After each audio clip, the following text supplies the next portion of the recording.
Now let's introduce you to a model that Steve and I have come up with that we think explains how NLP works. For us, there's many different ways of looking at NLP, but what we did once was we sat and we worked out what for us are the 4 main areas that we think that NLP addresses. And because this is the type of thing that trainers like us do, we came up with an acronym. And our acronym is MAPS, which actually plays very much into the whole world of NLP, because as you're going to find out, we're going to talk a lot about this idea of maps inside our heads and how these maps actually work. So what does MAPS actually stand for? And therefore, how does NLP actually structure itself? And what are the pillars, if you like, of NLP that we have to look at? Number 1 is methodology. So as both of us have mentioned, NLP has a methodology. It has a modelling methodology. It has a way and a whole heap of methodologies where we start to help people through things in whatever area that might be. That might be something like a therapy or a coaching environment. It could even be NLP has become very popular in the world of sales and marketing because it's all about language and how language works. It might even be about teaching, training, getting information over to other people. So obviously there's methodologies. And one of the things that we love to teach people is what the methodologies of NLP actually are. How does it work? How do you do it? How are even the scripting and actually giving you the models out that you can use to make change happen? Number 2, and one of the most important ones for almost any NLPer that is worth their salt, will tell you that one of the things that comes along with NLP is an attitude.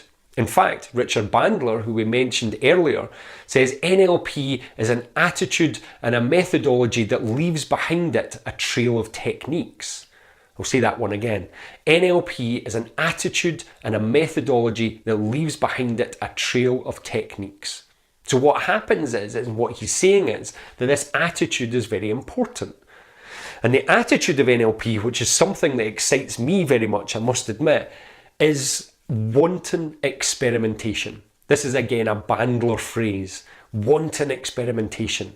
There are almost, in one of my ways I see it, is there are no rules. There are methods and ways of doing things, but they're not rules, they are guidelines for how we get the most. As soon as we put rules on something and say, this is the only way that it can happen, we restrict it. Now that's not to say that there's not guides and best ways to do things, but once we start restricting things, we lose that experimentation.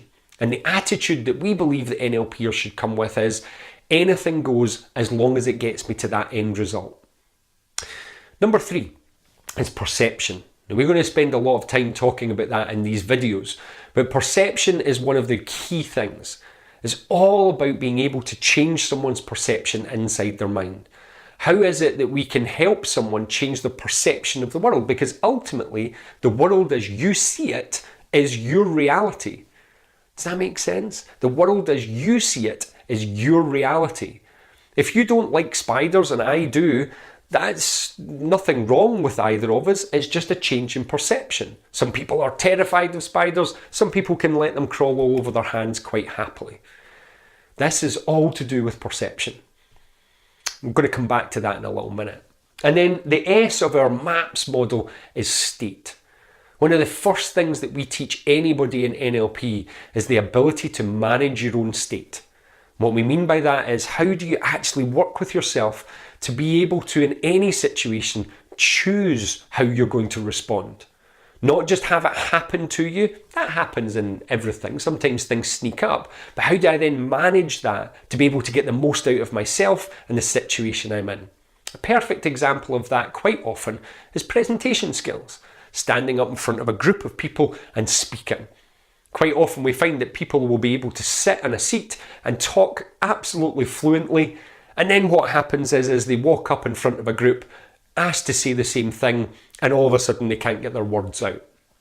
And what they're not doing is they're not managing their state properly. So this for us are the 4 bits of NLP.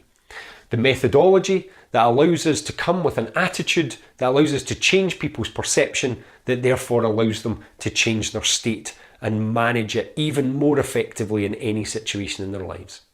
What we're going to do today, we don't have time to cover all these in just a short video series. So what we're going to do is we're going to show you one small aspect where you can actually make a change to yourself or somebody else by looking at perception.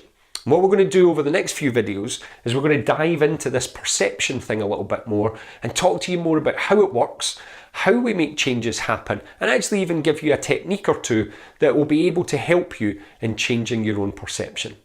Welcome to MAPS. Welcome to NLP, and in a little second I'm going to talk to you a little bit more about how all this works.